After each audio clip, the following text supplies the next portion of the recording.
Hello, it's Dr. Edward, the Healing Vet here. Today, I'm going to give you 6 things, easy things to do that will help you give your pet the best life possible. It's not rocket science. Anyone can do these simple things to give their pet a healthy, vital, happy life.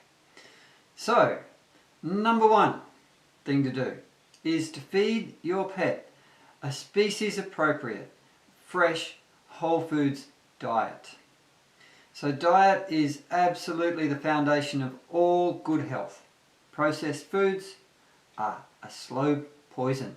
Now there's so many reasons why processed food, especially kibble, is really bad for your pets. I don't have the time to go into all of them today. But if I had, $50 for every pet I've seen improve out of sight when they change off processed foods and onto a fresh whole foods diet, I reckon I'd be able to just about buy a new car.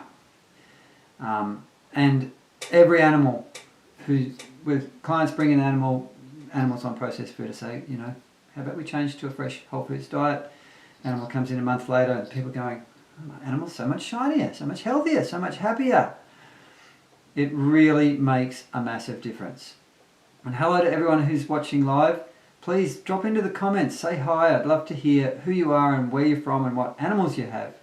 It always is really lovely for me to hear where you are around the world. Likewise, if you're watching the replay, please say hi in the comments. Love to meet you. Barf is a great food if you're going to feed raw, biologically appropriate raw food. You can buy that in pet shops or you can make up your own.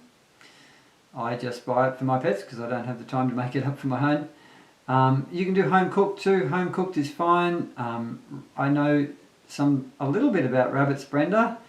You might have to do a little bit of research about exactly what the best food for rabbits is because I don't have that at the tip of my tongue today. But rabbits are lovely pets. And anyone else who's out there, please say hi. I'd love to hear where you're from and who's watching today. Number 2 of the 6 things is minimize vaccinations and use of prescription medicines, and I would add to that tick and flea prevention, parasite prevention products. So over-vaccination is a really important cause of chronic disease and ill health in animals. I see a lot of animals come into my clinic that have vaccination injuries. They've had a vaccine and suddenly their health goes, they get unwell, they get allergies, they get autoimmune disease, they are never the same again. They're just really, their immune system is broken. Okay, we have a few people saying hi. Welcome everyone, welcome Sue from Perth, Donna, Connie from Ontario, Marie, Sue, Lizzie from Melbourne, Kim from Dandenong. Lovely to hear from you. Lovely to see people checking in from all over the place.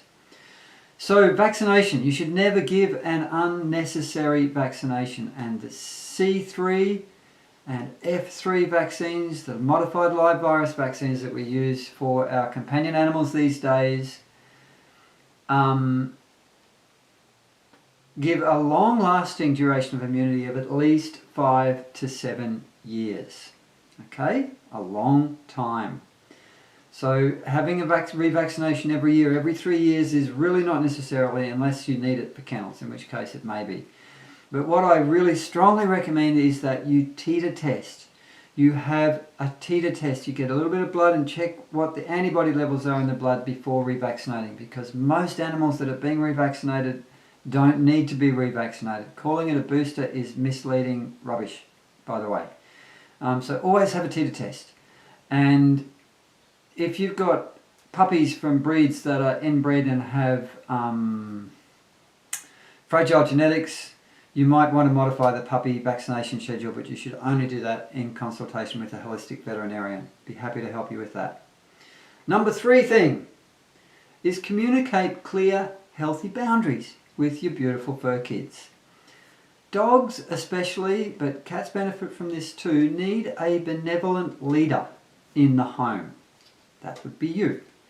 So it's important to be able to ask your pets to respect your personal space And for them, when you ask them, no, just I've got a personal space, I don't want you to come into my space right now, they should go, oh, okay, that's cool, I'll just go and sit in my bed. Most of them go, oh, I'm going to die if I can't have my human, because they use you, the human, as a drug. You have to learn dog or cat to do this properly, and I've taught lots of people how to do it. It's easy to learn. It's one of the things that I teach in our whole energy body balance for pets bodywork trainings, online trainings. And if you look in the comments, you'll see a link to a blog post, and there's links for all that training and stuff in there if you want to learn more. And having clear boundaries like this helps your pets relax and be comfortable and easy. It's really, really good for them, especially for anxious pets. And the thing is, if you're going to do this, you have to be more determined than your pet. And what I find in general is that most people's pets are more determined than them, and training the human to do what the pets want when it really should be the other way around. Number 4 thing is learning how to assess your beautiful fur kids hands-on for silent pain. So I'm pretty excited. In a minute I'm going to get all glammed up because I'm going off to have an interview on Ticker TV, which is an internet news service that streams all around the world.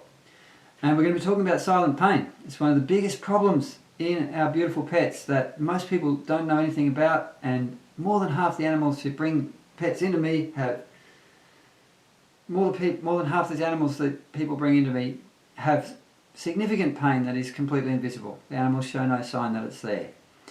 So even the most devoted pet parents often miss silent pain. I have a free 90-minute masterclass all about silent pain, which is on at 9 o'clock tomorrow morning, a little bit under 24 hours from now. Again, go to the link in the comments if you want to go to the blog post and find a place to register for that. Very important thing to learn. Number 5, care for yourself. You're your biggest pet's positive influence in this life. That's the good news. Now the bad news is that because you're so close to your pet, because you have such a beautiful relationship with them, you're also going to be one of your pet's biggest negative influences. That's inevitable. If you have any kind of stress and anxiety going on, this is going to affect your pets badly.